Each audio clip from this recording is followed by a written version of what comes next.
Around the Block with Cody Diesbourg and Brigitte Pellerin.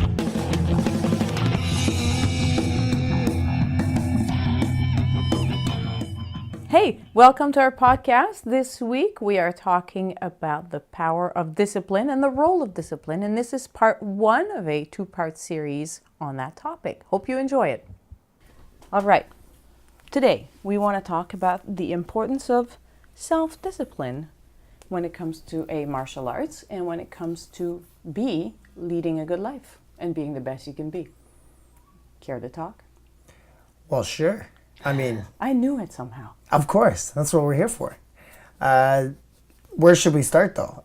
Self-discipline, it comes from somewhere. Mm-hmm. And, for me, it was a lot of teachers and my parents that gave me discipline that I learned from, right? Because that's sort of setting the bar, and then you learn it and learn how to manage it yourself. Mm-hmm. What methods do you remember your parents using with you to teach you discipline or the importance of discipline? Well, I was lucky enough to grow up in a family that was very big on freedom of speech. Mm-hmm. And, we could discuss things all we wanted. Doesn't mean that we were going to get our way, but it was heard and there was a talk about, what were the what am I looking for? What are the parameters, right? What are the things that are going to get you in the good books, and what are the things that are going to get you in the not so good books? So, for instance, if you had to pick up your room and you didn't want to, or you didn't feel like this was a reasonable request, say when you were 6 years old, could you talk about that? Say, well, why do I have to pick up my room? Is that what you're talking about? Yeah, but I don't even know if that was a big issue. My parents might say otherwise, mm-hmm. but I know that curfew was a big one. Mm-hmm. Just things like general rules in the house that you knew were rules, part of a family, right? Mm-hmm. We had a lot of dinners at the family table or family dinners at the dinner table, and it was hats off, shirts on. That was a general rule, and it was just because that's the way it was, mm-hmm. right? And we didn't discuss that sort of stuff, but curfews was one.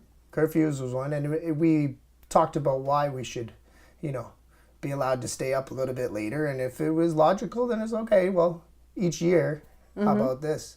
Each year you get a little bit later in the time, and so yeah, having a voice as a kid was a good outlet, I think, for us not to have to go the other route of testing those limits, right? So you were not a particularly rebellious kid, is what you're saying? No, I actually remember running home to make it home on time from a friend's place. And all my friends, I talk about it now, and they're just like, oh yeah, I broke curfew.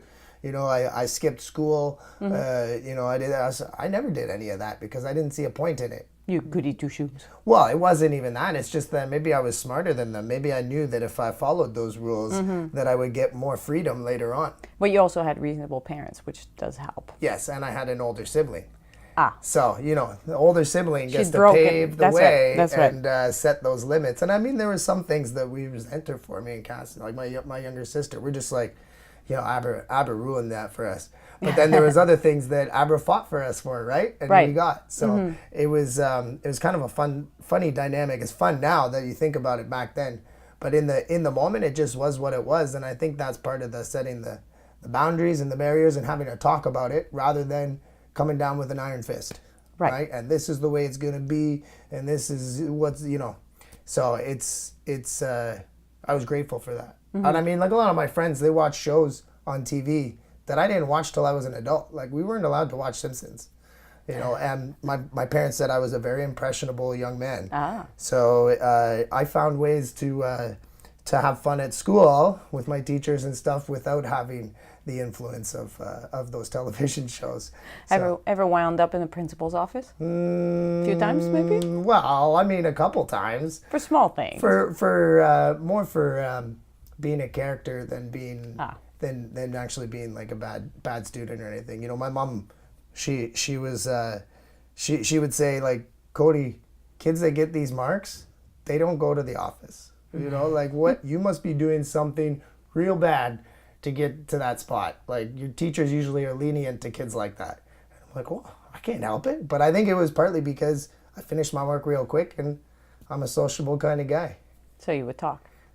And anybody that did rule with an iron fist, they got my quirkiness to battle that, because I push back. Right. And I think that's something to be said about a lot of kids, right? If you rule with an iron fist, they're going to push back. Well, yes. And I did it in a comedic way. And I had a lot of fun with it. I don't know about my teachers, but there was a couple times where I never made it to the office once in the year. And my parents would come in and they'd be waiting for that teacher-parent interview. And it would be like, no, Cody's a great student. And then they're waiting for the the other. And it was, no, I like spunky boys. So there was people that could channel my energy. Let's put it that way. And karate was one of those things. Right. And so when you went into karate, which was fairly early, you were 5 when you started karate. So to you, that kind of discipline where you're supposed to bow when you come into the dojo, you're supposed to show respect.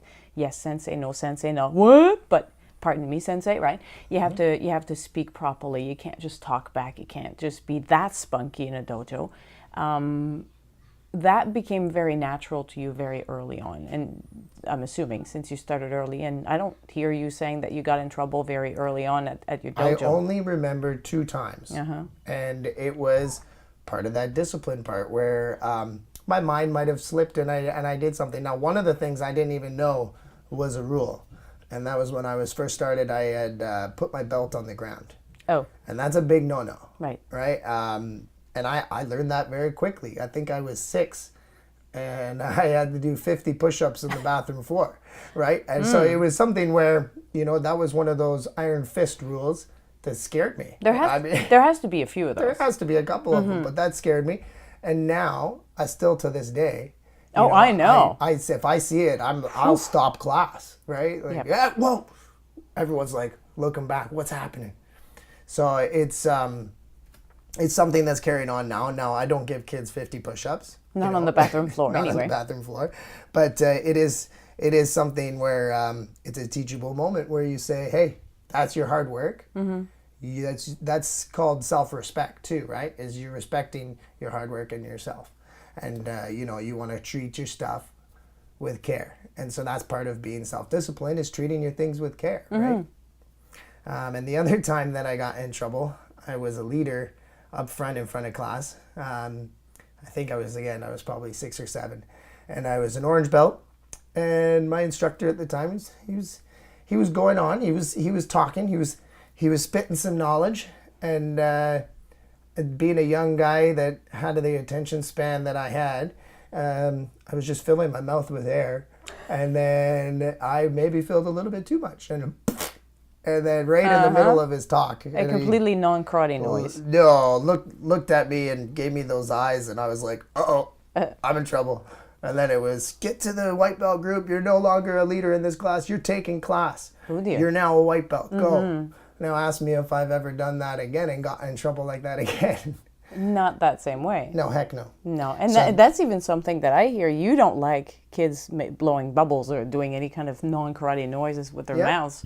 You really don't put up with that. Well, it's probably because I got I got checked into place back at a young age. But yeah, it's that self-discipline. It's that impulse control. And one of the hardest things to help a child develop is self-discipline, not just discipline because you enforce it. I mean, there are things, kids when they're young, right, obviously you say, well, it's bedtime now and I will enforce it myself, but if I have to tie you down in bed, I will. You are going to go to bed and the lights will be off and this is bedtime. Or you can help them or make them do things when they're very little, but helping them getting to the point where they themselves actually want to be better disciplined, that's quite a different step. In your experience teaching a lot of those kids, what are the best tools that you're using to help them understand that discipline the real kind of discipline has to come from within? It's the little things, right? Like you said, the little noises, it's those things that go a long way.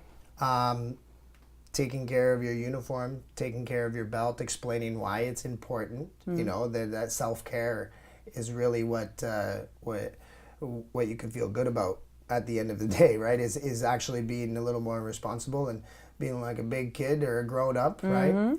And acting the way that you should, and doing things without being asked. And I mean, there's different things that we do in class with like positive reinforcement. It's just a matter of giving a good acknowledgement on it, right? We've done different games and stuff in class where it's okay, you're running around the outside now. Anybody who forgot to make their bed this morning, come into the middle and do 5 push-ups. Right. And they're like, right? I'm busted. Of course, you see one instructor who's running with the kids go into the middle and do push-ups as well. Anybody who forgot to brush their teeth. Oops. Right? And so there's this little, it's games. It's exercises to make it light and to make them, they're even taking responsibility for it, right? They're ousting themselves in a group of people, right, where they're feeling comfortable being like, I messed up, right? And then it's, the talk afterwards that goes with it about, okay, self-discipline, guys. Why is it important? And you make them talk their way through it, right? It's not talking at them, it's talking with them about it. And I think that's the best way. That's what I say my parents did, right? They talked with us about it, not at us. And there's a little healthy mix of carrot and sticks sometimes too, because you want to showcase sometimes or the positive reinforcement when they do it right, with sometimes there's a little punishment. It doesn't have to be a huge stick, but sometimes a stick. I like to call them reminders. Right. You're going to get 5 push-ups to remind you to keep your hands on your knees. Right. And it's not so, I'm not mad, but this needs to be better. Right. I have with my kids, I have had this thing forever. If they don't pick up their rooms, I will go and pick it up for them. Only I will put it in the trash bag. Now, I've only had to do this a couple of times. Now, I did not actually throw things out. I would put it in the toy prison. So it would go in a big trash bag in a special place. They would go in attic mode. So if you've seen Toy Story, you know what I'm talking about. That's the thing that popped into my mind right away. And then they'd be in a prison. But then the kids would have to earn their toys back. And that became doing chores, doing extra things, sometimes they would do something special for me. Like if I had something special to clean, then that would earn them a particular toy. Or if they went a day without being reminded about their basic chores, then they'd get something else. I didn't make it too hard, but hard enough that they had to pay attention. They felt it a little bit. And to this day, if I say, I'll pick up my room later, that's fine. At 4 o'clock, if it's not picked up by someone, I will go and do it. Right away they go and they pick their stuff up. So there's that nice little mixture of, they only need to know that you really mean the stick, and it doesn't have to be a big stick. I didn't actually throw their stuff out, but attic mode is a serious business when you're 4 years old. And same with the 5 push-ups. To a kid, doing 5 push-ups, oh man, 5 push-ups? Are you kidding? That's a lot. It's not actually a lot of push-ups. Yeah. But to them it does make a difference, especially because they got singled out in class as having messed up, and suddenly they have to do those 5 push-ups. So I find that helps. But you always have that stronger-willed person for whom it's not just a matter of being disciplined or self-disciplined or otherwise. It's a matter of winning. They want to win over you. So they're trying to find holes in your rules and in your discipline. How do you deal with that? I try to make them the leader. It's giving them the power to teach others how to do it. If I have a really tough kid who's in there, and tough, they're tough-minded. They're headstrong. They're headstrong. Yes, they're going to hold their ground. Otherwise, just to do it, just to fight, right? I was somehow a little bit like that. Oh, at really? Time. Yeah, that was me. So it was something where I sat them down and talked to them about why we have to do this, and if they're just you see that blank. They're looking through you, you're talking at me kind of thing. Trying to get them involved, and eyes up here, and you're looking at me when you're talking to me. And it's a matter of talking to them about how they're the leader here and that they have the power. I believe that you can do this. I believe that you're a good leader and that you're a good kid. And this is the reason why, is because you have the power to help all these other people in class. You're one of the older kids, or you're one of the tougher kids, or you're something you're positive. A smart kid, right? There's other people around you that look up to you. You have strong character. That's right. It's that strong character, and they look up to you. So what you do is what other people around you are going to follow. You got a lot of power that comes with some responsibilities. And I believe that you can be a good leader in the flesh. So let's try to do that next time. Are you ready for that? And then they're kind of like, whoa, a little puffed up, you know. I'm a leader, you know. And then you see them teaching other kids how to do it. That's when I find that self-discipline really sinks in. It's when the child turns around and teaches another child, younger or less advanced in belts, for instance, and karate. That's when they really get it. That's important to do this, and look, I'll show you, and here's the rule, and here's why, and da-da-da. I've seen 8-year-olds do this to 5-year-olds, and almost your mind explodes. Wow, that kid just got it. Awesome. And something that goes with that is I've actually had an instructor once who the class was getting a little bit comfortable. Let's put it that way. Is they were taking advantage of the niceties of the instructor, you know, and basically the one kid was talking to the other kids, and like they just started working each other up. And he said, all right, guys, I gave you the warning here. This is the bar. There's no more talking. We're working on focus, we're working on discipline, and there's no talking while we're in class like this, when you're in line, when you're doing this. So next time it's going to be exercises. You know, that was that. Okay, here's the stick. Yeah. And then the one kid talked to the other kid, and the other kid was looking straight ahead like, I'm not doing anything. And he gave both of them push-ups. Right. And the reason was, the kid's like, I didn't do anything. And he goes, yes, but you didn't stop the other kid from doing it either. You didn't help him know that was not allowed, right? And so they both got the exercise. Well, I'll tell you what, that class turned around real fast. I'll bet. Because there was kids going, don't stop it. You know, and the other kids were just like, I'm gonna give everyone push-ups. That can't happen, right? It's not just about me now. It's about everyone. And that's what part of self-discipline is, right? Is if you're not self-disciplined, people around you feel it. And they have to do extra push-ups because of you, and then they might start have to do hating extra you. Push-ups or extra work, or you know, people got to pick up your slack, and that's when you know the collective, the team effort comes into play with that individualism.